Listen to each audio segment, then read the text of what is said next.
सतगुरु की साजी निवाजी प्यारी साध संगत जी, प्यार और सत्कार से कहना धन निरंकार जी। मैनू है आस तेरी, तू आसरा है मेरा, तेरी याद विच ही बीते हर सांझ थे सवेरा। सतगुरु माता जी, निरंकारी राजपिता जी, साध संगत माँ, आप जी के चरणों में हमारा हर पल हर श्वास बीते इस निरंकार की याद करते हुए यही दासी आप जी से आशीर्वाद मांगती है कि हर पल हम इस निरंकार का एहसास बनाए रखें।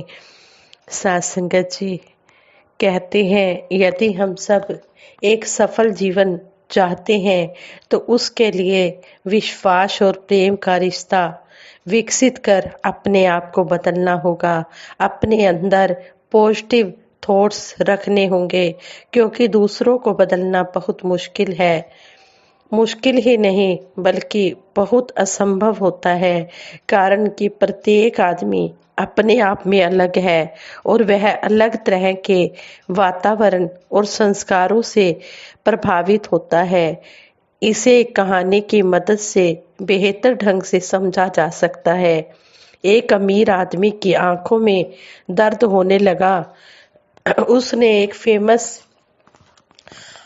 आइज वाले डॉक्टर जो नेत्र रोग विशेषज्ञ से परामर्श लिया। आंखों वाले डॉक्टर से सलाह ली, लेकिन उसे कोई राहत नहीं मिली। किसी ने उससे कहा कि वह ऐसे भिक्षु से सलाह करे जिसके पास गंभीर बीमारियों को ठीक करने की शक्ति है। भिक्षु से उसकी जांच करने का अनुरोध किया गया। उन्होंने अमीर आदमी की जांच करने के बाद उसे सलाह दी कि उसे अगले 6 महीने तक हरे रंग के अलावा कोई और रंग नहीं देखना चाहिए। अमीर आदमी ने अपने आसपास की हर चीज को हरे रंग से रंगने का निर्देश जारी किया, ताकि उसे हरे रंग के अलावा कोई और रंग ना दिखे। 1 महीने के बाद भिक्षु उसकी जांच करने आया। उन्होंने पीले रंग के कपड़े पहने हुए थे। अमीर आदमी के नौकर ने साधु के ऊपर हरे रंग से भरी एक बाल्टी उड़ेल दी, ताकि मालिक को हरे रंग के अलावा कोई और रंग ना दिखे। कहानी का सार यह है कि कोई अपने आसपास की हर चीज को नहीं बदल सकता। यह आसानी से किया जा सकता था यदि अमीर आदमी हरा चश्मा खुद पहन लेता, ताकि उसे सब कुछ हरा ही दिखाई देता। इसलिए कोई भी सच्चा रिश्ता बनाने के लिए प्यार, विश्वास और पॉजिटिव थॉट्स का चश्मा पहनना होगा, ताकि हम सब इनका संचार कर सके। पॉजिटिव ऊर्जा को हर ओर फैलाने के लिए खुद से प्यार करना, खुद पर भरोसा करना और साथ ही अपने अंदर पॉजिटिव थॉट्स भी रखने होंगे। कहते हैं कि पावर पॉजिटिव एनर्जी बनना होगा। दूसरे शब्दों में हम कह सकते हैं कि प्रबंधन की कला ही स्वयं प्रबंधन है। महात्मा गांधी जी ने सच बोलने के सिद्धांतों को पहले खुद पर अप्लाई किया, लागू किया, और उसके बाद ही वह दूसरों को सच बोलने के लिए मना सके। पहले उन्होंने खुद इस बात पर अप्लाई किया कि सच बोलना है, फिर उन्होंने दूसरों को सप्लाई किया कि आपने भी सच बोलना है। इसे एक कहानी की सहायता से भी समझा जा सकता है। एक बच्चा बहुत गुड़ खाता था। उसकी माँ बच्चे की सेहत को लेकर बहुत ही चिंतित थी। उसने उसे रोकने की पूरी कोशिश की, लेकिन सब बेकार। किसी ने उसे बताया कि शहर में एक साधु आए हैं जिनके पास किसी को भी समझाने और मनाने की शक्ति है। वह अपने बेटे को साधु के पास ले गई। सारी बात सुनकर साधु ने उसे 15 दिन बाद आने को कहा। 15 दिन बाद फिर वह अपने बेटे को लेकर साधु के पास आ गई। साधु ने बालक को आशीर्वाद दिया और गुड़ का सेवन न करने की सलाह दी। माँ को यह देख बड़ी हैरानी हुई कि उसके बाद बच्चे ने सच में गुड़ खाना बंद कर दिया। वह साधु को खुशखबरी देने गई। उसने साधु को बताया कि उसके बच्चे ने गुड़ खाना बंद कर दिया है। लेकिन साथ ही उसने पूछा कि साधु महाराज, जब वह पहली बार अपने बेटे को आपके पास लेकर आई थी तो आपने उसे तब क्यों नहीं ये आशीर्वाद दिया कि गुड़ नहीं खाना है? आपने 15 दिन का समय क्यों दिया?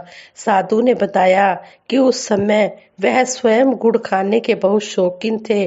पहले तो उन्होंने स्वयं गुड़ खाना बंद किया, तभी उस उनमें लड़के को समझाने का नैतिक बल आया। कहानी का सार यही है कि यदि हम प्यार, विश्वास और पॉजिटिव एनर्जी लाना चाहते हैं, फैलाना चाहते हैं, तो हमें पहले खुद से प्यार करना शुरू करना होगा।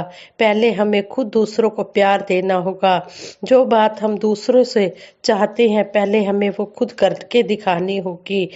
पॉजिटिव थॉट्स शुरू करें और साथ ही खुद पर विश्वास भी रखें। यह पॉजिटिव एनर्जी का पावर पैक बनने में मदद करेगा। यानी पहले खुद से प्यार करना होगा, खुद पर भरोसा करना शुरू करें, तभी हम दूसरों को भी ये बात समझा सकते हैं। कहने का भाव यही है कि पहले हम जो बात दूसरों को कह रहे हैं, खुद उस पर अमल लाएं, फिर दूसरों को वो काम करने के लिए कहें। सतगुरु ने हम सब पर बहुत अपार कृपा की है।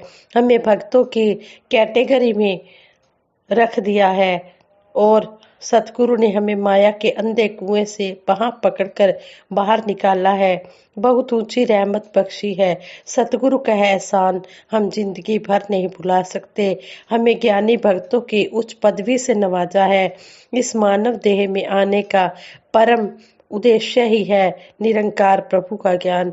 हमारे सिर पर अपना आशीर्वाद का हाथ रखकर इन्होंने यह परम ध्येय भी पूरा कर दिया है। जो हमारा परम लक्ष्य है, यह भी पूरा कर दिया है।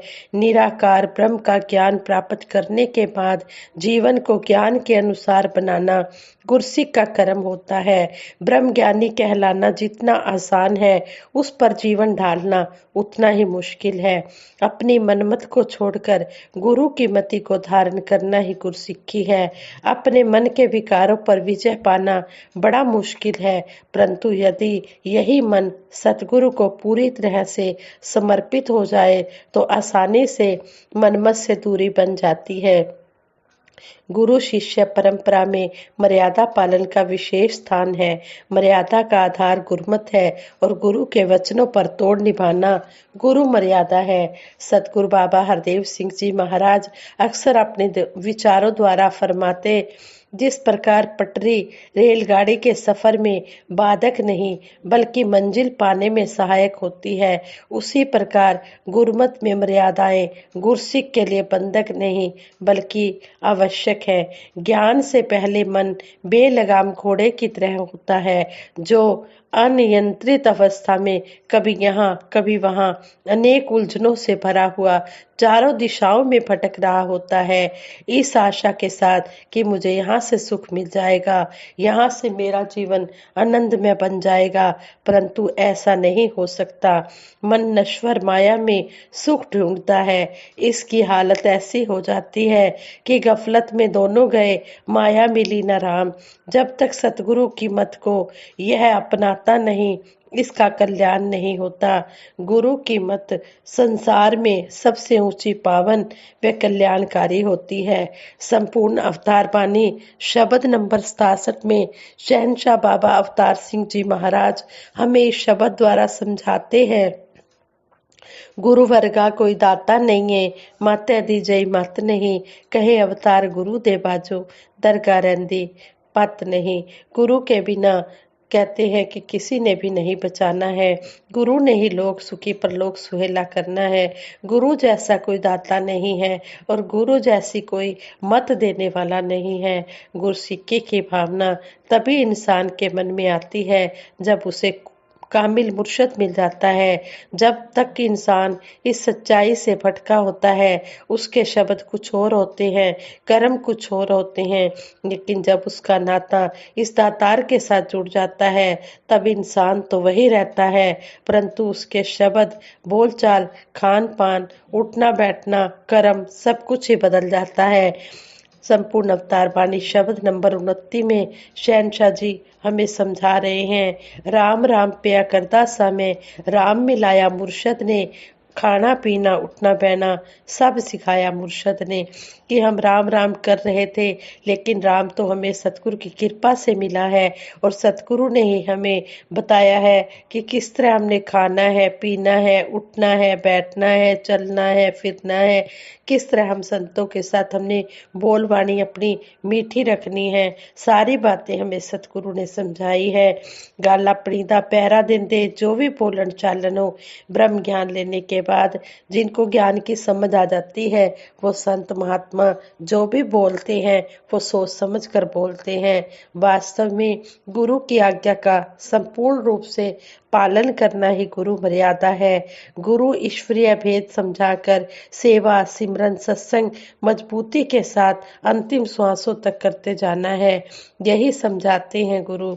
गुरु के वचनों की संभाल व पालना करना ही तो भक्ति है। जब तक मन में गुरमत की भूख बनी रहती है, यह मन आनंद की अवस्था में रहता है।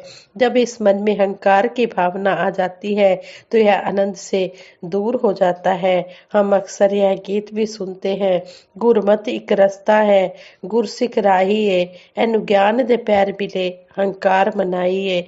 कि गुरमत एक रास्ता है और गुरसिख इस पर चलने वाला राहगीर है। कहते हैं कि इस गुरसिख को ज्ञान के पैर मिले हैं, तो इसको अहंकार करना मना ही बताया गया है कि अहंकार नहीं करना है। भूख होवे गुरमत दी, मन खुश रहता है। जब गुरमत की भूख होती है, तो ये मन आनंद की अवस्था में रहता है। जे भूखे मिट जावे ता मन यह कहता है, हुण पहले वाला आनंद क्यों नहीं मिलता।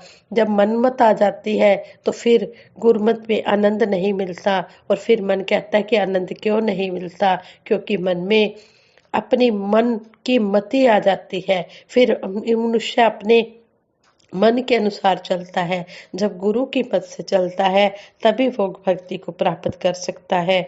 सतगुरु के आदेशों उपदेशों को संसार किस दृष्टि से देखता है, यह नहीं सोचना होता।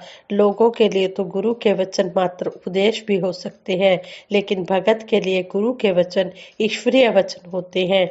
इन वचनों को शिरोधार्य करना ही भगत का पहला कर्तव्य है। जो मर्यादा में रहता है, वह बुद्धिमान है।